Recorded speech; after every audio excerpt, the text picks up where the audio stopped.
तो वही बड़ी जानकारी आ रही है। विश्वास कुमार रमेश की हालत में सुधार हुआ है, दूसरे वार्ड में शिफ्ट किए गए हैं विश्वास कुमार रमेश।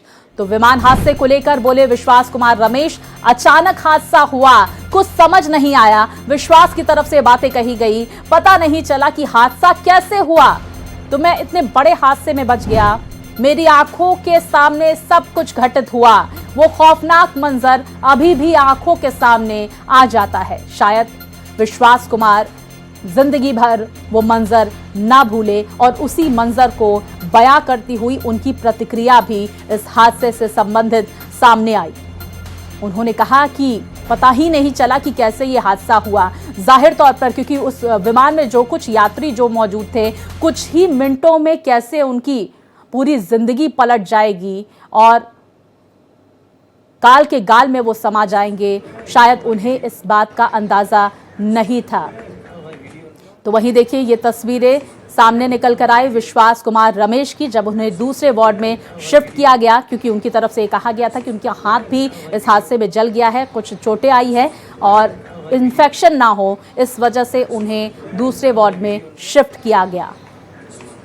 तो देखिए खौफनाक मंजर को बयां करते हुए विश्वास कुमार रमेश नजर आए, जिनको जिस तरह से वो बचे हैं, जाहिर तौर पर हर कोई ये कहता हुआ नजर आ रहा है कि जाको राखे साइयां, मार सके ना कोई।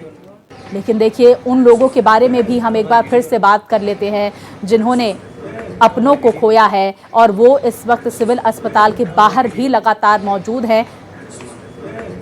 तो दूसरी तरफ 290 आंकड़ा पहुंच चुका है मृतकों का। आपको ये भी जानकारी दे दे, इस दुखद हादसे में गुजरात के पूर्व मुख्यमंत्री विजय रूपाणी का भी निधन हो गया है। जानकारियां ये भी सामने निकल कर आ रही हैं कि उनकी धर्मपत्नी अंजलि रूपाणी, जो फिलहाल लंदन में मौजूद थी अपनी बेटी के पास, वो वापस आ चुकी हैं अहमदाबाद।